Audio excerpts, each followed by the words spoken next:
Hi, my name is Nicola. Welcome to our staff exchange forum. Dr. Philip D, Phil, has quite kindly agreed to just come and have a little chat with me today about teaching numeracy and maths. I don't like numeracy and maths. I've always hated it, if I'm honest. Sorry, Phil. But to me, it's a dry subject, and it's not something that I would be particularly good at teaching. But the feedback that we get from our students who access Phil's sessions are, in actual fact, that actually they're really interesting, they're accessible, they're understandable. And so really, what we're going to do today is pick Phil's brains to find out what he actually does that makes maths and numeracy enjoyable for our students. Well, first of all, I'd like to thank the students for those kind lies. But yeah, we agreed, you and I, Nikki, to talk today about what do I do in my teaching that we might consider sharing with our colleagues. Yeah. And I was thinking of the two strands of our teaching, the face-to-face element, and I was also thinking about what technology do we do. And I think in the numeracy we do provide a lot of technological support. Myself and David Maynard, who's, like myself, member of the PDD, the Personal Development Department, we produce a lot of technology to help. But let me start with the face-to-face teaching, if I may. Like most of you guys out there, face-to-face teaching will either take place as a class or in tutorials. In both areas, and David and I agreed on this, we endeavour to create a safe space. That is our number one rule, because with numeracy, I think unlike many other subjects, a large percent of our students have a real anxiety for the subject. And that fear can come about just by an inability, a lack of confidence, or very often a history of having very bad experiences at school. Yeah. So our first step is always to create that safe space where they feel they can open up. And that might take a while to develop. In the one-to-ones, it's far easier to create. But in the classes as well, it's something that we endeavour to do as well. And I suppose that helps, if you're anything like me, not to feel stupid in asking what you think are stupid questions. Absolutely. In fact, I'll start off by saying there's no such thing as a stupid question. In a class setting, for example, if one particular student appears to be dominating because they know it all, I will say to them, thanks for that comment or thanks for that contribution, but I need to hear from everybody else. And what I'll then do is I'll switch tables and say, right, I want you to be someone who can be supporting your colleagues, or everyone can look to you as an expert, as a local expert, because let's face it, students ask each other as well as the course tutors. So I don't shut them down, as it were. I make them feel that their views are welcome, but I do make sure, best I can, that I don't let them dominate.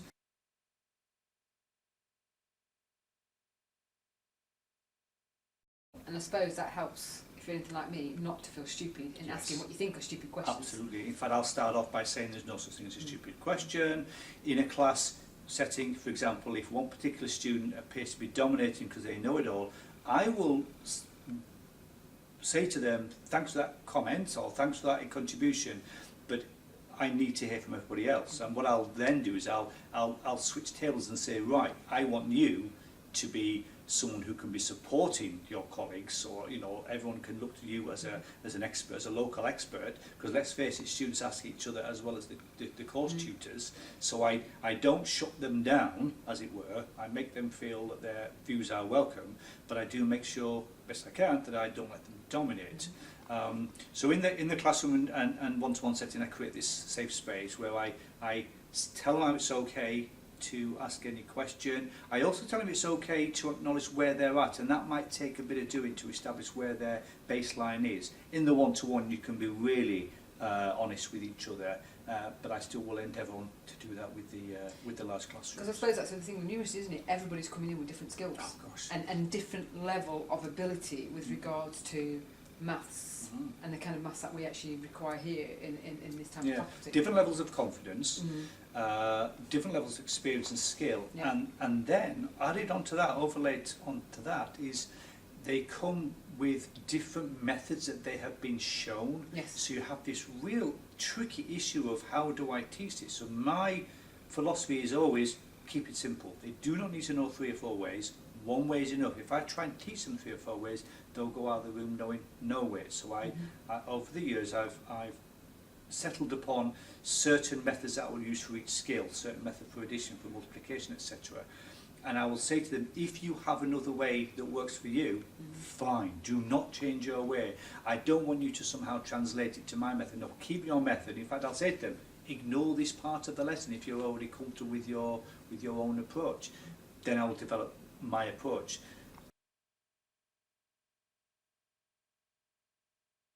Like a lot of teaching, I think teaching maths is very important.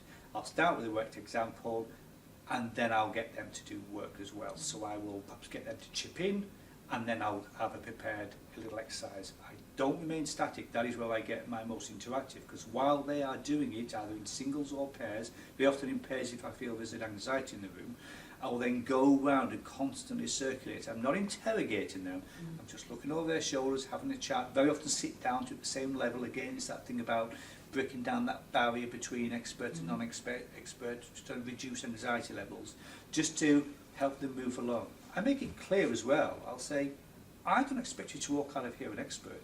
If you walk out of this 1 hour session knowing a little bit more than when you came in, that's a success.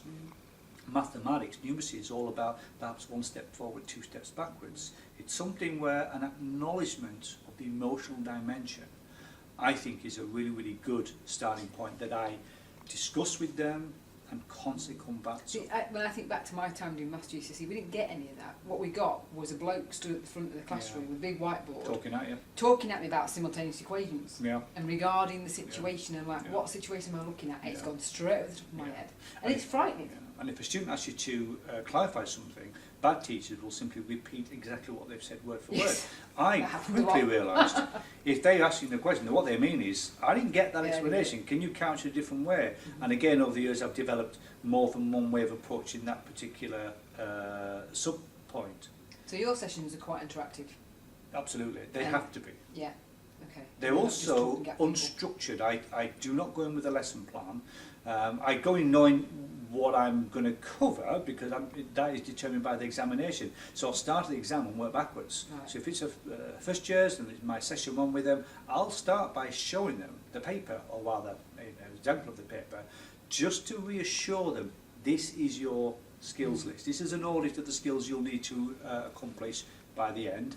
Now let's pick out some easy ones, and then we'll move on from there. And in that session 1, I might only cover perhaps one of the more tricky questions. I start by getting them to agree that a few of the questions they can all do, pick 1, maybe 2 topics that I think were going to be a problem, like fractions, for example, and that's what I'll then spend most of the time on. I know from experience, if I try and cover it all, you end up losing the last percentage. And I think this is true of any teaching. If you are clock watching, saying, well, I've got these number slides and I need to wade through them by the time the clock stops, you're going to lose your audience. And in mathematics, that's fatal, because it's a skill I'm trying to develop in them, not a knowledge base. So in the classroom, how would you develop, or how would you help a student like me who doesn't trust their answer to be correct, to develop the confidence that actually I have got this now? Because I would be the kind of person who sit in your class and my hand would be up all the time saying, can you check this for? Can you check this for? Can you check this for? Because I don't trust my ability to get the answer correct. Reassurance is part of that emotional dimension that I alluded to. That's what we often call the worried well, where they can do it, but you have to encourage them to start to believe it. The very fact they're getting it right will slowly reinforce that. I will allow them to use a calculator to check their answers, because that's what you do when you're practicing anyway. And I think the mere act of practicing and getting it right will help. Where that idea of convincing a student they really can do it comes into its own is in my one-to-ones.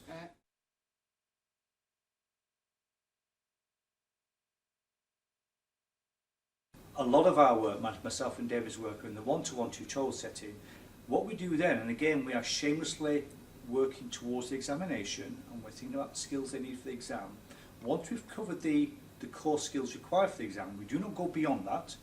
Once we feel we've done some practice with them, we will then set them actual mock papers, and we'll set them in as mock exams.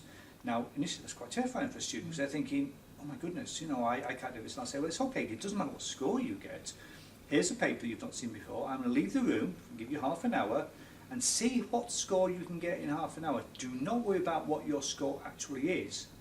but I know that next time we meet, we're going to try and beat that score. We're going to try and consolidate.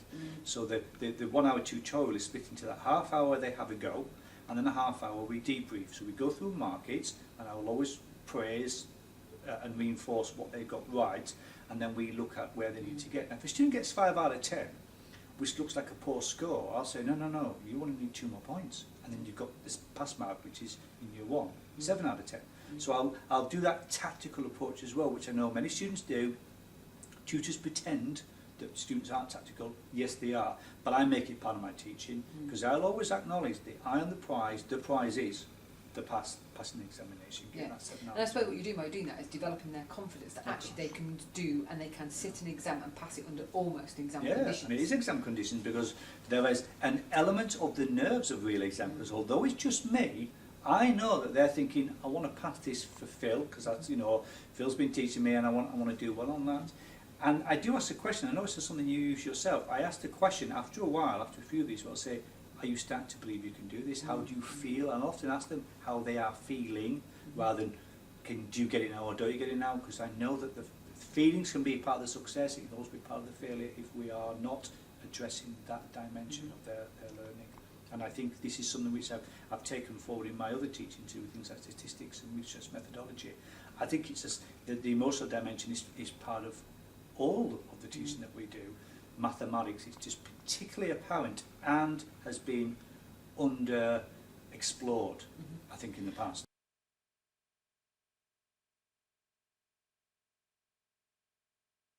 I also think, sorry, just to divert slightly off the subject, is that in the way that you teach, and knowing you now, having known you for 2 years in the personal development department, you're quite a funny man as well. And I think you allow that to come across in your teaching, Yes. which I think is quite engaging for our students. And I think one thing I wanted to sort of get across today is if we allow our personalities to come through in class in an appropriate, respectful way, that can be quite engaging, especially with these kind of subject matters. If you can... Yeah. In a class, it's part of that creating a safe space, because I'll be quite self-deprecating and I'll mock myself, or I'll make a joke, and I'm almost laughing at the subject, and I'm saying, we all in this room know that long division is not fun. It's not easy, but who would want to do long division apart from a weirdo like me? Back to me laughing at me again. So that sort of humour, and you know, I think once you get to know a class, you can sort of bring a little bit of humour in, is for me important. It's not because I want to be Mr. Showman, but I'm wanting to create a relaxed atmosphere where people can say, well, I kind of enjoy Phil's sessions. The fact that he's trying to sneak in the maths on, you know, as it were, under the radar, is sort of by the by. If I can get them at least not hating my sessions, but enjoying my sessions, half the battle. It's half the battle is having a student there and listening. So the engagement, of course, is very, very important. But I think the humour, and it's something which I'm very, very mindful of. I've often described teaching as stand-up, as performance, because there is a real element of performance in there. It's not that, as I say, it's not that I'm being a showman, but it gives me a chance to explore an amplified version of myself. So I think that idea of your character coming through. But you're trying to engage an audience, and you're trying to keep an audience engaged with you for a particular period of time, so that actually they take something away from it. So if you go to the theatre, if the show's engaging, they'll stay with you for the whole 2 hours of the show, walk away having taken something from it. That's what we want to do in class. We want them to take something from what's falling out of our mouths, in effect. Something as tiny as that gizmo I showed you yesterday, which is the remote slide pointer, where you can move forwards and backwards on the slides and blank them. It unlocks you from being stuck behind the podium to clicking next the whole time. Particularly if, like myself, you have to use quite a few PowerPoint slides to show things. And that allows me to wander around the room and continue that process of engagement. And I will often, as I said already, sit down with the students to be at their level, to have a conversation with them. And I'll do it table by table, so I'm sort of sharing myself out in that way as well. And they want to know that you're accessible, and thinking by doing that, you become, as a lecturer, somebody who is accessible to them, rather than somebody who's here that they can't reach, especially on subjects like this, that actually, like you say, requires confidence. You also do things outside of the teaching, though, don't you? You do your YouTube and you use technology to support what you're doing. But yeah, moving on to what we do technology-wise, we do, as all module leaders do. We might produce a Moodle site. It's not aligned to any particular module as such, but it's certainly thinking of the skills base they need. So David and myself have a Moodle site where we create exercises, practice papers for all those areas in faculty of health, and we're going to move on to education once that need comes in, all years, all branches, all subjects that require numeracy. And what we've done in the last year, year and a half, is we've started to move beyond simply providing what you might call electronic handouts, which are of some use. We've started moving to doing videos. David and I have been very, very influenced by certain YouTubers. There's an American gentleman called Salim Khan, who was funded by the Bill Gates Foundation, and he has this huge website now on mathematics teaching. And David and I realised that this really was the way to go forward. And what we do in mimicking Khan is that we use software that allows the viewer to simply see our writing emerge on what looks like a pretend blackboard. So there's not a face, it's not a talking heads video, but they're hearing us commentate as we talk. And the fact that we are writing on a tablet means that we have to slow down. We can't be whizzing through slides every 2 seconds. So we're having to slow down because of the writing. And unlike a textbook, which tries to give commentary in the text as well as the equations, which makes it so ungainly and unfriendly to access, we're essentially mimicking a teaching session. They can play it as many times as they want, and they're able to, we've obviously, Dave and I have taken on board our experience and styles, and so each of our videos has a slightly different style to it. But they're very, very well received. We do not use them instead of face-to-face, no way, because that means that they can't ask a question as such. But we certainly use them more and more to supplement our teaching.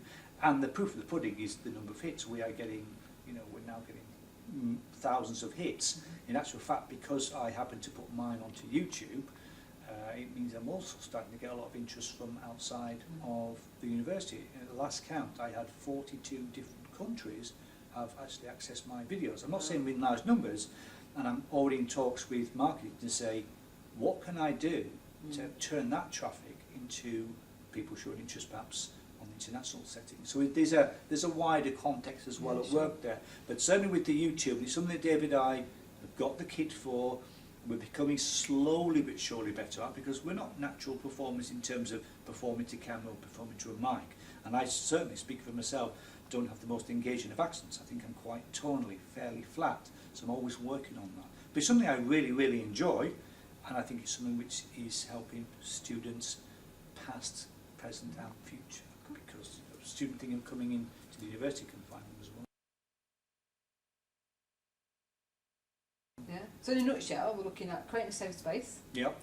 Being engaging, allowing your personality to come through. Yes. Almost like I see it, it's almost not a performance where you're on show, but a performance whereby you want yourself to engage your audience enough that actually they'll want to stay with you for the whole time. Yeah, they might like me, they might like me. Yeah, and then actually as they're staying with you, they'll be listening to you and hearing from you, and hopefully take some away from the out at the end of the day. Encouraging them to help each other. Encouraging them to help each other, supportive environment, moving around. Yes. Giving them exercises rather than just like what we had in maths, which is somebody stood up on a blinking blackboard, scaring them, and then throwing pieces of chalk at us, which was not helpful. So going around the room, moving around the room, examples, and then actually developing their confidence to actually do an exam under semi-exam conditions, whereby they can get it horribly wrong, not feel bad about it, and learn. And you take them step by step through that process, and use technology as a way of kind of enhancing, supplementing all that along the way. So you have all the face-to-face stuff, which is an absolute core part of what we do, and you supplement it with the technological sort of level. And I think the links are going to be on here as well. Yeah, what I'm going to do is at the end of this video, once I've edited it, I'm going to put the links to the YouTube channel and also to our Moodle page. Fabulous. And both do not require passwords, so it's relatively straightforward. Anything else I'll put in the comment section, so we can worry about that later on. Well, thanks for that, Phil. And what we'll say, if anybody is interested in perhaps talking to us or coming to the personal development department to look at the kind of things that we do here, especially in relation to kind of this kind of subject, I'm sure that yourself and David wouldn't mind interest interested people coming and talking to you about how to develop things and Absolutely. what they do. And as we said before, you and I are more than happy as well, people come to view my teaching Yeah. as well. Yeah. And We that's have our something which I know I'm database. going to put myself on the database for that. I know, in listening to what I've said, most of what I've said, in fact probably all of what I've said, is not new. And I think what it is it's often it's a bit like critical analysis, it's the way it interacts together. Yeah. And I think every subject has its own optimum balance Yeah. of approaches. Mine has evolved. I like to think I'm humble enough to think that I am still a work in progress. That has really helped me in my teaching because it means that I don't hit that treading water attitude. I am so mindful that that is pretty fatal for a teacher because then you lose your audience by having a fake enthusiasm. Yeah, You've sure. had the spark has to be real. Yeah. It has to be real. And that for me is the most important part of the teaching. Lovely. Thank you very much. Thank you for your time. Thank you, Nicola.